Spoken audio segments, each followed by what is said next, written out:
and I was struggling here and just getting along.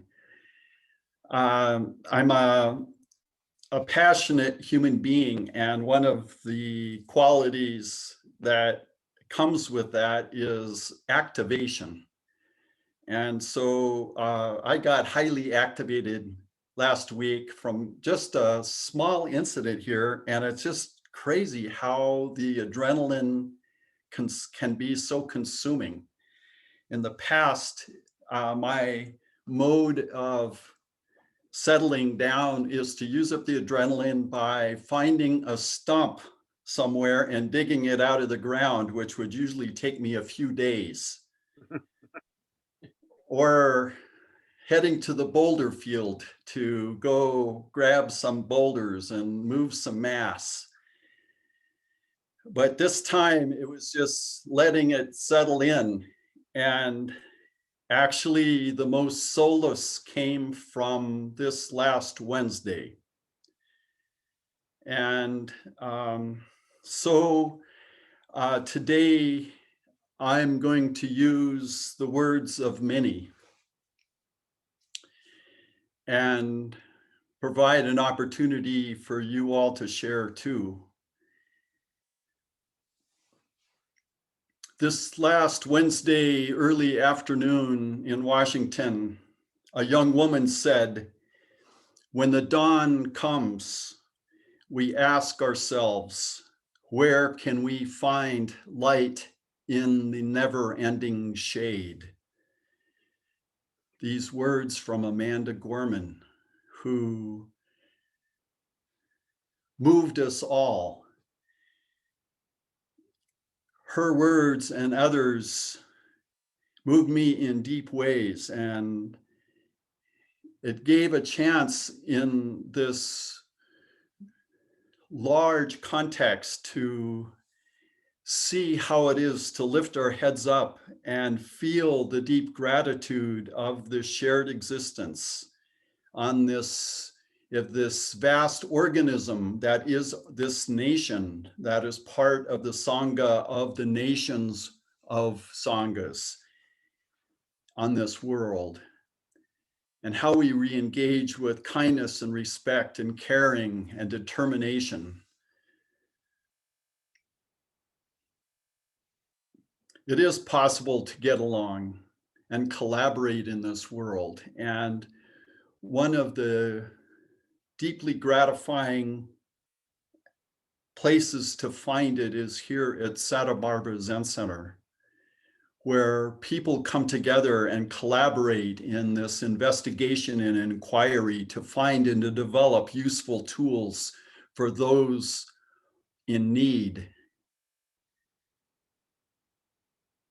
I've wanted to share some other words today that express some of what is about in these transitions that we're now in the midst of from these last few weeks in this first month of 2021. Amanda said, "The loss we carry, a sea we must wade. We've braved the belly of the beast. We've learned that quiet isn't always peace, and the norms and notions of what just isn't always justice. So let the globe, if nothing else, say this is true, that even as we grieved, we grew, that even as we hurt, we hoped, that even as we tired, we tried, that we will ever be tied together victorious, not because we never again know defeat, but because we never again sow division. When day comes, we step out of the shade, aflame and unafraid. The new day blooms as we free it, for there is always light if only we are brave enough to see it, if we are only brave enough to be it." A flame, unafraid we free it. Brave enough to see it, we be it. Another poet I encountered was Kofi Lost from Chicago, who explored this most fundamental quality in children, curiosity. Not curiosity to get ahead, to just get ahead, but to deeply understand. And these are some of his words. The most human trait is to want to know why. It's our favorite question as kids. We ask to understand why we are and why things happen. We ask the most when we don't know, and that makes sense. And it's not all to get ahead. It takes a village to live on this rock we call home. And we learned that not too long ago. Somehow, some way we can figure it out, learn a little bit from each other along the way, raise each other up, lift each other's heads, stretch our arms around each other after a long day. Many paths bloom in unexpected detours. So do we still have strength to continue? There are many paths this year, but we kept going. We did it for the most inquisitive among us. We did it without a second thought, because until we get to every answer, we are still searching.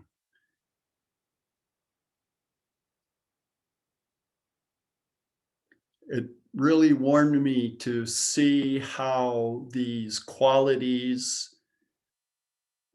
that are so core, so fundamental and essential to us were so greatly expressed this week. And then our new nation's leader, President Joe, expressed some of these words: to see one another, to hear one another, respect one another is most important. Facts, not fiction, unity, not division, light, not darkness.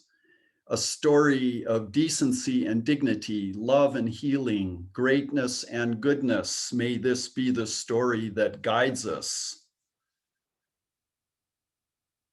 Decency, dignity, love, healing, greatness, goodness. Can these be the words of our story, of our narrative?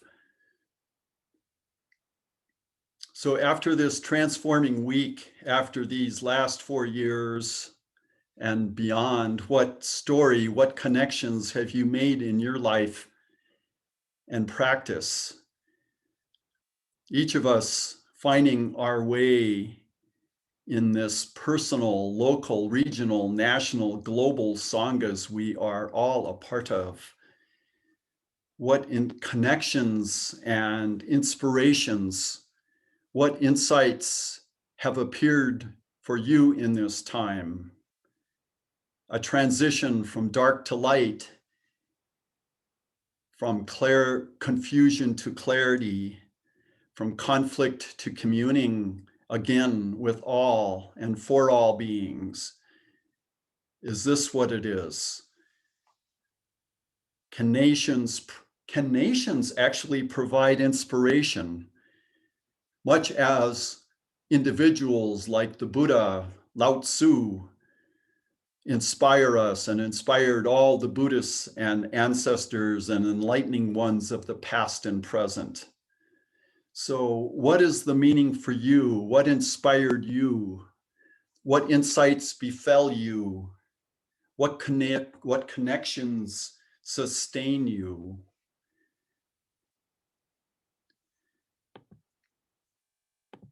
So I ask this and open it to you, to hear from you.